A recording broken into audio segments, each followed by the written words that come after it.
Fort William college 1800 में अंग्रेज़ों ने बंगाल में स्थापित किया था, कलकत्ता में। और जिस हिंदी खड़ी बोली की हम बात करते हैं, देखिए भाषा कितनी ज़रूरी होती है किसी समाज के लिए। हमारे पास खास तौर से हिंदी पट्टी के पास जब भाषा नहीं थी, तो भाषा नहीं होने के कारण आप एक साथ एक समाज की जो आवाज़ होती है उसको कैसे व्यक्त करेंगे, और गद्य और पद्य गद्य नहीं होने से आप कैसे अपनी बात करेंगे।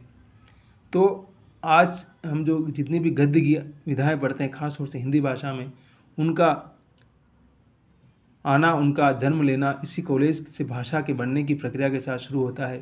तो अगर हम फोर्ट विलियम कॉलेज की बात करें तो उसने कितना बड़ा भाषा के निर्माण में कितना योगदान दिया, और उसने खास तौर से भारतीयों को पश्चिमी और भारतीय जो ज्ञान परंपरा है उससे जोड़ने में, और ख़ास तौर से चिंतन क्या होता है, कैसे किया जाता है, उसके लिए एक आधार भूमि तैयार की उसने।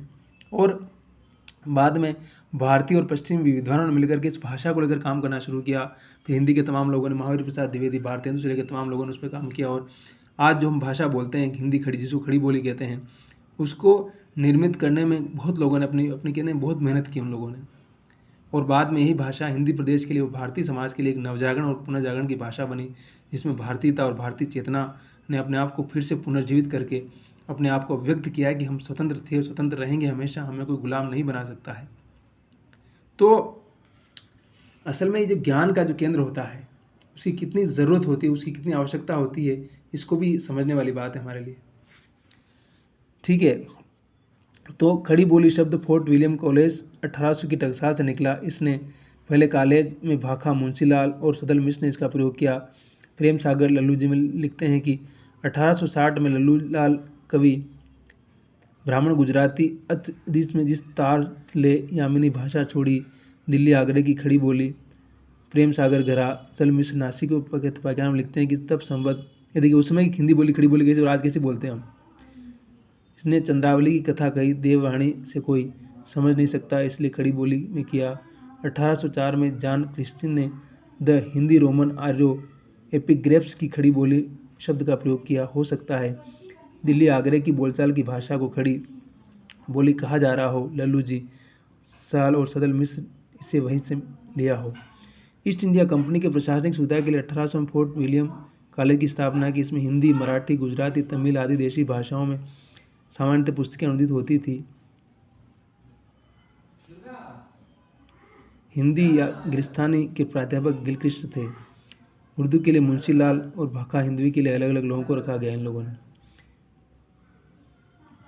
कॉलेज की इस प्रथम प्रयास से संबंध में अंग्रेजियों ने काफ़ी गलतफहमी फैलाई। ग्रियर्सन ने the modern vernacular literature of Hindustan में भूमिका में लिखा कि हिंदी अंग्रेजों द्वारा आविष्कृत है।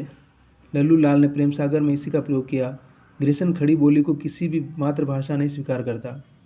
ग्रियर्सन का मानस भी तो औपनिवेशिकवादी ही मानस था। इससे इतना तो मालूम ही था कि भाषा का आविष्कार नहीं होता। ठीक है, तो कि भाषा किसी की नहीं है, भाषा की सबकी है, उसका कहना है कि उसको पता था कि भाषा का आविष्कार कोई नहीं कर सकता है। इसलिए कोई बोली ही विकसित होकर भाषा का रूप ग्रहण धारण करती है। यदि खड़ी बोली कोई भाषा नहीं होती तो उसमें पुस्तकें लिखवाने का क्या तुक था, है ना। क्योंकि बोली से भाषा बनती है, इसलिए वो कह रहा है कि अगर उसमें कुछ दम नहीं था तो फिर उसको भाषा मानने का क्या तुक था। फोर्ट विलियम कॉलेज के अधिकारियों की अपेक्षा श्रीपुर के डेनिश मिशन के केरे की दृष्टि अधिक पैनी और सूझबूझ गहरी थी। उसने अपनी बाइबिल का हिंदी अनुवाद 4थे संस्करण में लिखा है कि हम हिंदुस्तान की उस बोली को हिंदुआ या हिंदी समझते हैं जो मुख्यतः संस्कृत से बनी है और जो मुसलमानों के आने के पूर्व संपूर्ण हिंदुस्तान में बोली जाती थी। यह अब भी बहुत व्यापक क्षेत्र में समझी जाती है। लल्लू लाल जी प्रेम सागर की भाषा का रूप करते हैं। उनके शब्द रूप अनिश्चित भाषा ब्रजी रंजित शैली पंडिता हुए। तो ये लोग जो उस समय के हिंदी को निर्मित करने का काम कर रहे थे, सदल मिश्र जी है, ये पंडित जी हैं, लल्लू लाल जी हैं, तो इनकी भाषा तो उस समय ऐसे ही बनेगी। लेकिन बाद में धीरे धीरे जब इस पर काम शुरू होता है और फोर्ट विलियम कॉलेज में और बाकी तमाम लोगों ने तो इस भाषा को धीरे धीरे परिमार्जित करना, परिष्कृत करना, और इसमें एक शब्द भंडार, इसका एक व्याकरण बनाया गया, सारी चीज़ें बनाई गई और इसको एक परिष्कृत भाषा के रूप में स्थापित किया गया। और इसमें बहुत ही महत्वपूर्ण रचनाएँ लिखी गई। प्रेमचंद से लेकर बड़े बड़े रचनाकार हमारे सामने, निराला से लेकर कई लोग हुए हैं। बाद में अज्ञे, रेणु, कितने ही लोग हमारे पास, और आज तो हमारे पास लेखकों और रचनाकारों का भंडार है।